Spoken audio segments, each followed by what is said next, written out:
Hello, my name is Neve. It's spelled N-E-A-V, and I just started a YouTube channel that's going to talk about world politics, specifically or mainly American politics, but I'll talk about world politics too, current events, stuff like that. And I'm going to try to make it more interesting and easier for teenagers or people who just don't really understand politics too well. I'm going to try to make it easier for people to, like me, to understand. So today I'm going to be talking about income inequality in the world. Huffington Post just came out with a new article.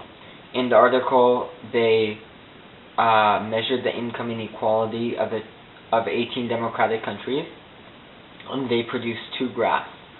One of the graphs was of the share of income growth going to different income groups from 1975 to 2007.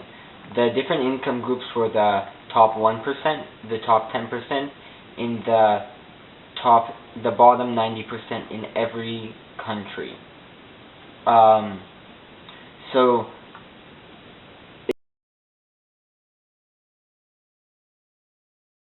So it started with the lowest 1% first, and the lowest until it reached the highest 1%.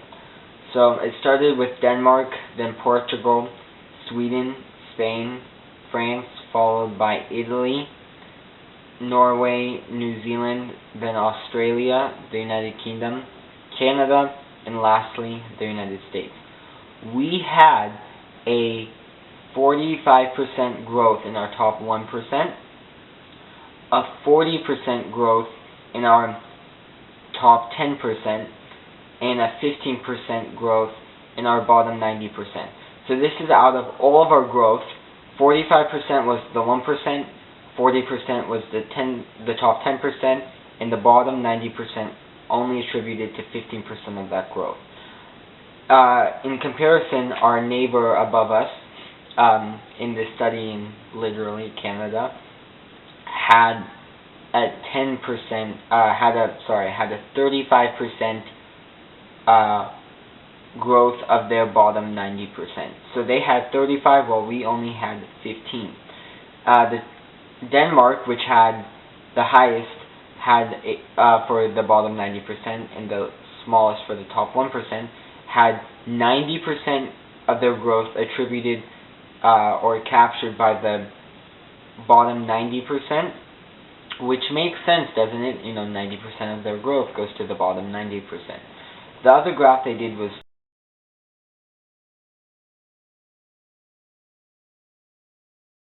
shares of the top 1% incomes. The United States went from 8% in 1981 to 20% in 2012, while the United Kingdom, which was below us, went from, looks like 6% in 1981 to around 13 to 14% in 2012. So if you look at these graphs, obviously it's worse than we thought. The money is not trickling down like the top 1% says it's going to. This strategy is not working for our country because the bottom 90% only saw 15% of our growth. Let me phrase this a different way. 45% of our whole growth in this nation was 1% of people. Only 1%. And the rest, the bottom 90% only had 55%. So it's about equal. So what 1% of people, so 1% of it, so of all of our growth, 50% of it went to 1% and 50% of it went to the other 99%. Now, does that really seem fair to you? One thing we can do to try to make it better for the bottom 90% is to raise minimum wage. In some cities in the United States, they have been raising minimum wage like they have in Seattle just a few days ago, so congratulations if you live in Seattle. But obviously this is a really big issue in the United States that does not receive a lot of media coverage. Another thing I wanted to talk about was the two types of different economic systems in the world. Two of them are capitalism and socialism.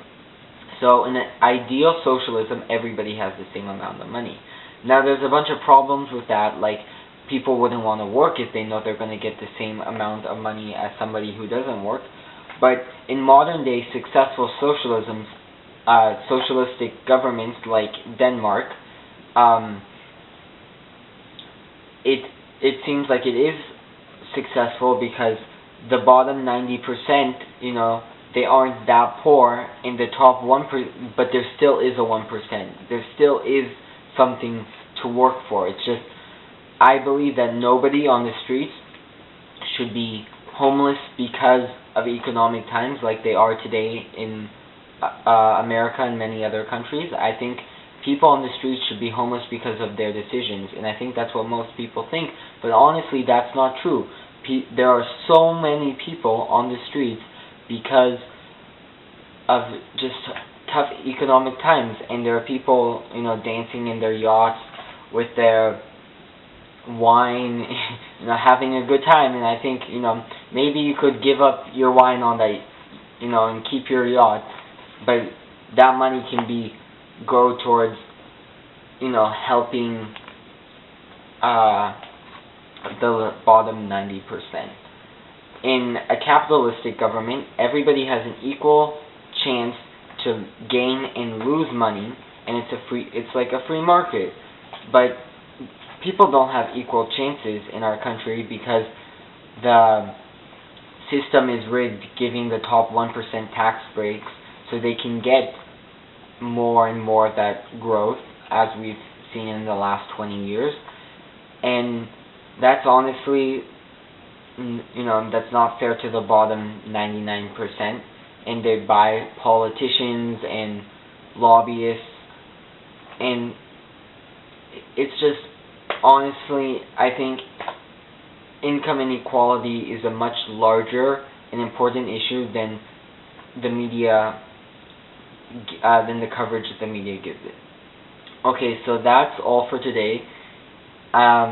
If you liked this video, please give it a thumbs up. Please subscribe. I'm going to be doing another topic next week. Comment down below if you have any suggestions. And thank you for watching my video.